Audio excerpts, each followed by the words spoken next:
Hi everyone, welcome back. Today, Hamza is going to be talking about Monster, the Jeffrey Dahmer story.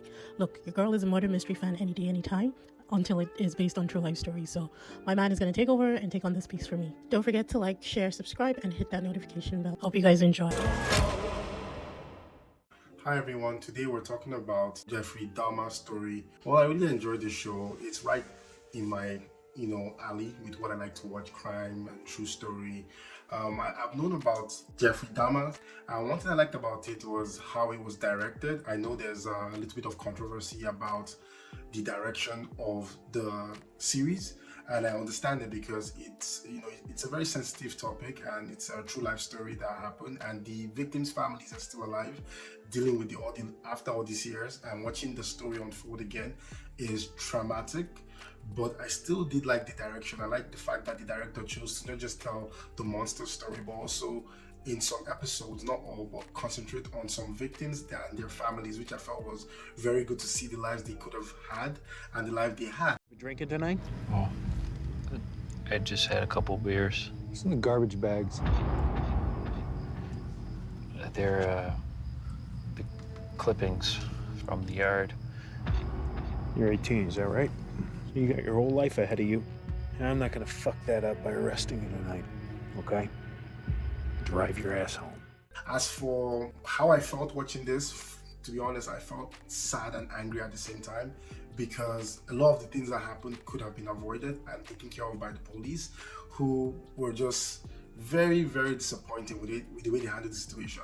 It was obvious that, in my own opinion, you call it white privilege, did take place then, and a little bit of racism. The fact that they didn't do due diligence in dealing with the situation the way they should have.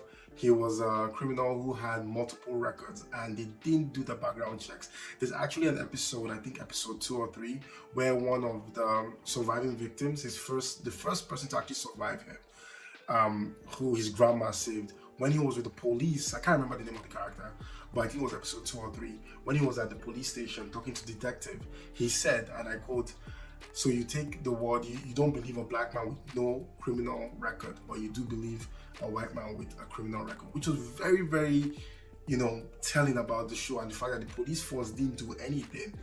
Obviously, the most interesting, or I'll say sad and angry episodes are 4 and 6. I believe the one with the 14-year-old boy that died, and also the Tony who was deaf. It was just very, very horrible the way the police handled the situation.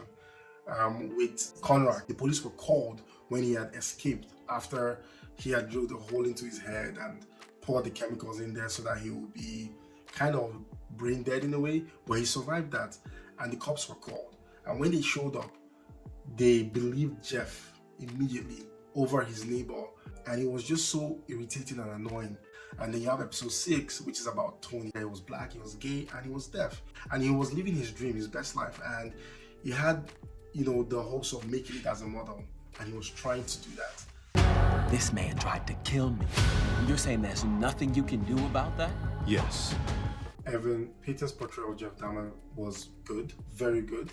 I do understand people's concern for him in terms of him portraying that character and going so deep and actually kind of embodying how he behaved, his mannerism, the way he spoke, the way he carried himself. He did an amazing job. I think this is his best performance so far. I called you for months. For months. Somebody is being killed. Sinach did an amazing job as Glenda Cleveland. She played the neighbor, and I believe in the true story, she was a combination of 2 characters. One was the neighbor that lived in the next building, and one was the neighbor that lived actually opposite him. I hope she gets an award. I don't think everyone will win, but they should definitely be nominated. You need a second chance. And this is your lucky day, because I'm going to give it to you. And on the other side of this, hopefully, you will have learned your lesson and you'll get your act together. One of the things I took away from this show is the fact that the police really dropped the ball. Also, the criminal justice system in America is flawed in so many ways. But the police really dropped the ball. And the fact that the 2 police officers that, returned Conrad back to his apartment were, I believe, suspended and then reinstated about, I think it was 5 weeks or 5 months later. It was just horrible. And one of them ended up in real life becoming the president of the police union.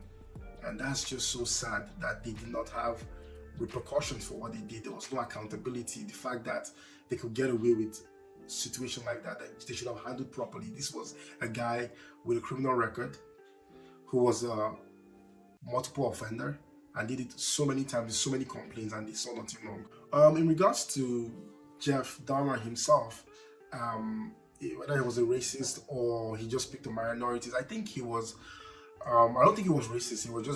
He was smart in that aspect, especially at that time. This was 1980s and the early 90s. So he knew the police force would not care about what was happening. That's why he moved to that neighborhood and picked on minorities. He tried to claim sanity or insanity, and it didn't work because they could prove the fact that he moved to that neighborhood and he purposely did it there, knowing fully well that there would be no repercussions, basically. So you're saying that one of the victims had actually managed to escape, and 2 of your officers escorted him back to Dahmer's.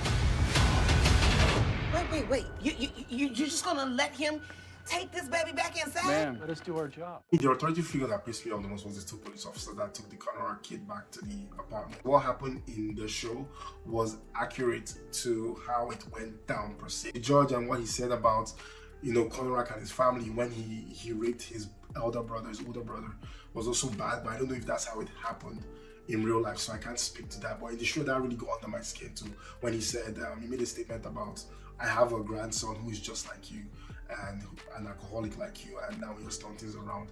That immediately, another judge should have handled it because he put emotions there. And obviously, you can talk about the 2 cops that pulled him over after his first kill, and the fact they were just he was drunk, and they let him go back home. That was so sad. I know, but nobody heard me.